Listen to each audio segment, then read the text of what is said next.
Hey ladies and gentlemen, welcome back to the channel. My name is KPZ. We are here in the home of the slightly above average ship review. We are down tier on straight in a domination match. We're in the early access tier 3 Dutch cruiser De Ruyter. All right, have an interesting match here today. And if I get other videos of the other two early access cruisers, the tier 5 and 6, I will post them hopefully that day. But if they go out of early access, they will just be Tech Tree spotlights. That being said, without a calendar to make me play the game, there's not a lot of playing this game going on. I just don't see the gameplay getting any better. I see it getting worse. Your team either gets steamrolled or you are steamrollering. And so the other thing is, to be quite frank, the vampire and I are not clicking. So we're not seeing a vampire video because that ship and I do not get along right now. And I am using armor piercing when I say that. All right, let's talk about De Ruyter.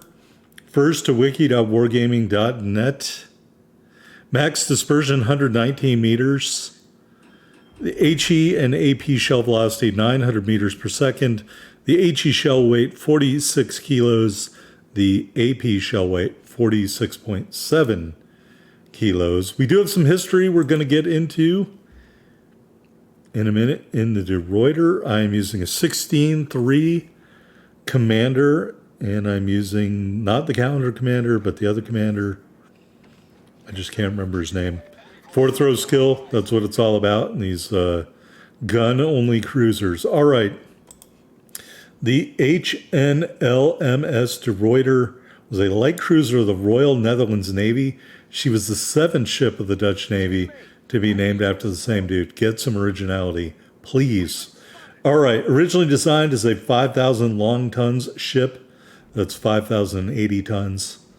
With lighter armament due to the financial problems of the Great Depression and a pacifist movement in the Netherlands. Later in the design stage, an extra gun turret was added and the armor scheme was improved. All right, enemy destroyer in the cap. He torped. Our destroyer smoked up. We're going to do a really lackadaisical turn here, but we do manage to avoid torps. And when you are in this ship and you are near a destroyer, it behooves you, and he's torped out, so he doesn't have any way to kill you, because he's not going to do it with his guns. It behooves you to be aggressive, and I'm going to show you a little bit of that right here. This destroyer commander stupidly just carried on and blew the rest of his wad right there. And that tells me, as somebody with sonar going, A, avoid the torpedoes, B, tune up the Itzislav. And really, he has no defense here. He might shoot at me, but he has no torps left. And he's only got one gun on target. I know I have 4 turrets on target. The 4th row effect increasing the damage to the same target. And that is the end of the Itzislav. And we won't even leave the cap, even though we're going 31 knots. Because I'm just going to smash right into this island here and back that up. All right, while we're backing and turning, which is going to take a very long time, back to the history of the De Ruyter, laid down in September of 1933 at the Wilton Feyenoord Dockyard in Schiedam, and commissioned in 1936, commanded by A.C. Vander Sandy Lacoste. Try writing that name on a postcard. Early war career, taking part in peacetime patrols and escorting duties around the Dutch West Indies, when Netherlands was invaded by Nazi Germany in 1940, retreated to the Dutch East Indies, where she eventually served as the flagship for the Abda Force. It sounds like a bad pop group from the 80s. Survived the air attacks of the Battle of Massacre Strait undamaged, attempted to intercept a Japanese troop convoy at the Battle of Badung Strait, missed her shots retreating from battle after all the escorting ships were sunk or incapacitated. Great job, buddy. So our last action, attempting to intercept another Japanese troop convoy at the Battle of the Java Sea, but failed to make a single hit while damaging herself and retreating. Later that night, Japanese cruisers caught the force in ambush, shocking no one that the Ruyter was hit by a Japanese torpedo fired by Haguro, causing her to capsize and sink with the loss of the majority of her crew. A sad footnote, the wreck was discovered in 2002, but later completely destroyed by illegal salvagers. I'm guessing that was probably Chinese salvagers who are stripping World War II wrecks in the South Pacific of their unirradiated steel. Just one man's guess. All right, we found a target. It is an Izuzuchi based upon my deductive reasoning. The Izuzuchi commander never logged into the battle. That means this is free damage and a free kill unless we're kill pinched. So we're just going to start shooting HE and shart shooting HE as well. I do have to be worried about crossfire from the center cap, but what's more important is I'm damaging a free target to damage. With one kill under my belt, I want a second kill, and largely I'm going to be left alone to do that. So that is key whenever you are out here getting it done in World of Warships Legends, especially when you are not a cruiser player and you are in a cruiser, even if it is in early access. All right, out there we can also see the aircraft carrier. I'm going to get really greedy here in a minute. We are having fun setting Izuzuchi on fire, but now I'm like, look, I'm getting damaged.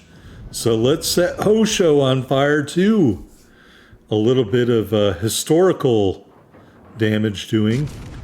Japanese ships killed this ship. I might as well try to kill a girl.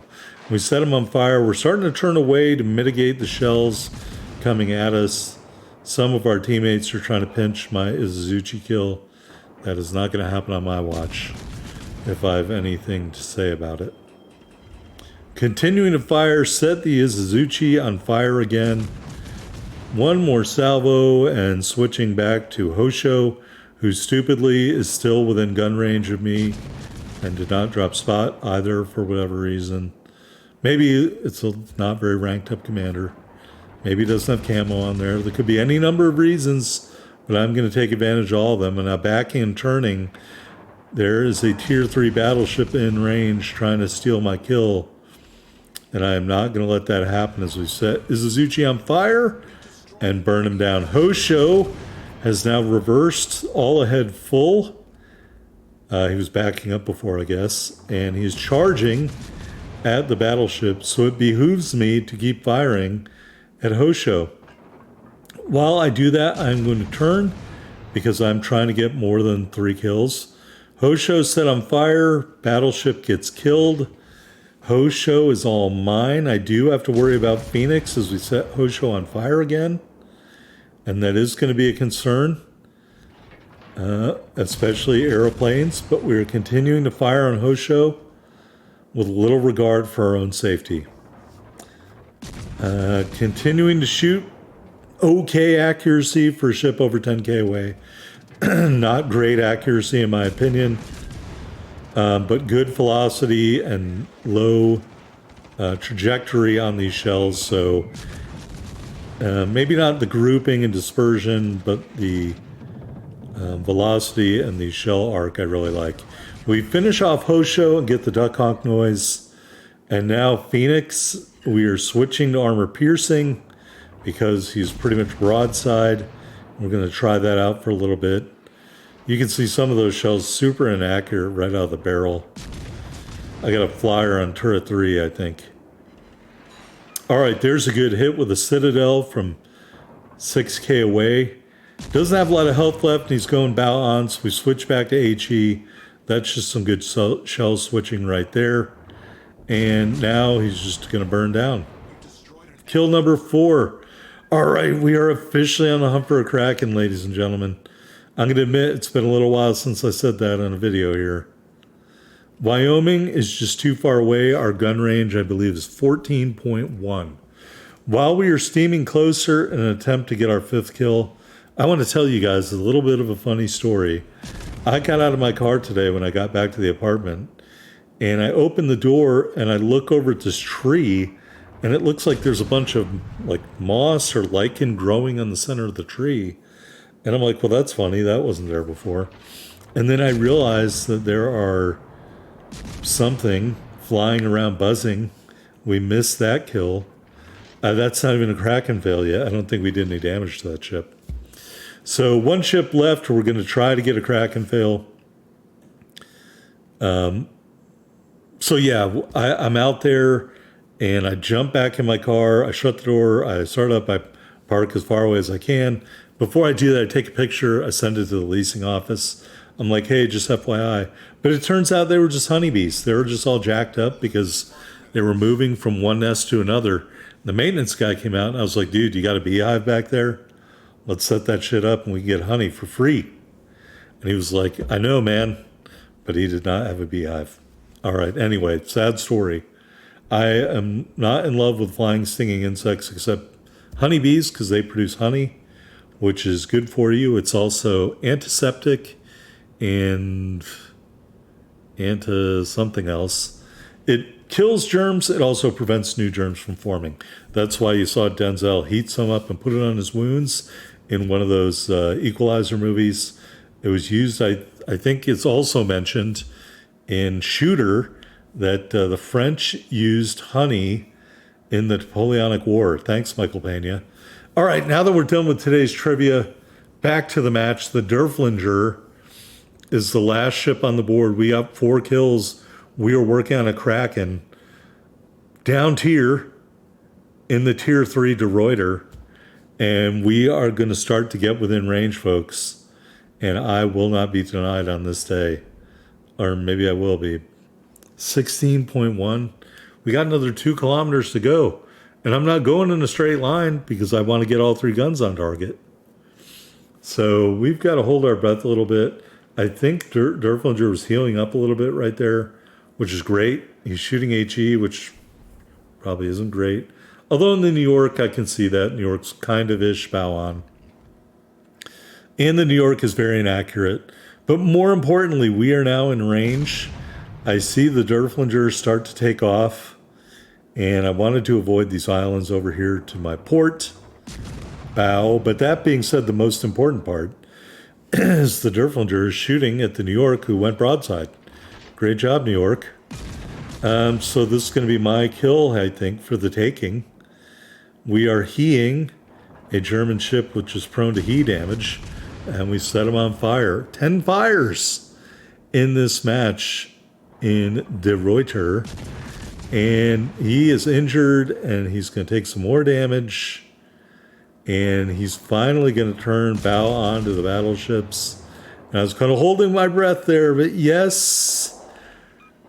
Oh, do we get the kill? Can our shells get in before the teammate shells? Yes, they can. Kraken Unleashed.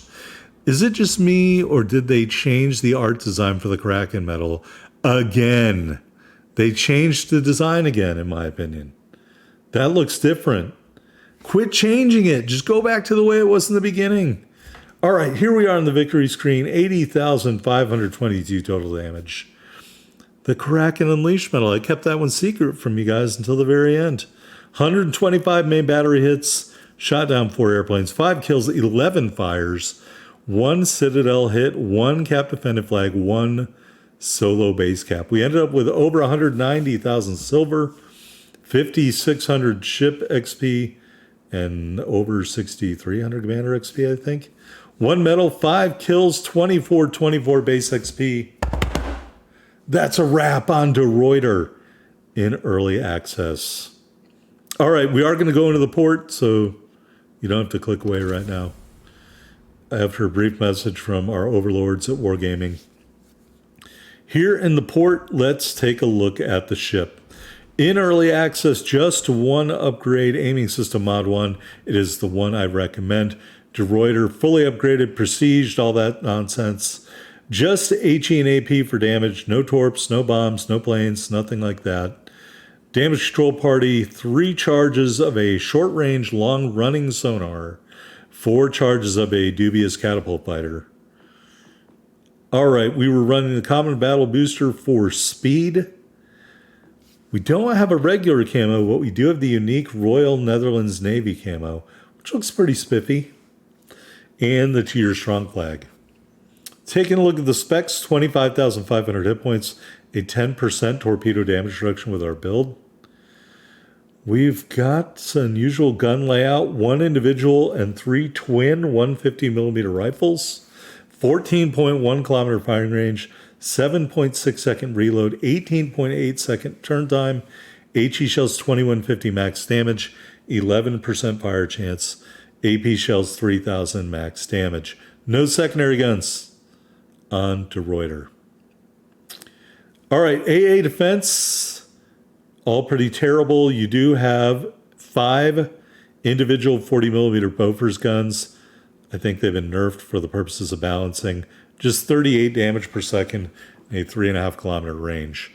Maneuverability, 33 knots in the water, 660 meter turning circle, 7-second rudder shift time, and concealment 8.6 on the surface, 5.8 from the air, 4.2 when firing from smoke.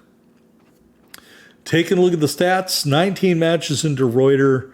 Our first match was a Kraken fail. The game you're watching was a Kraken full circle, 12 victories, 7 defeats, 45% main battery accuracy.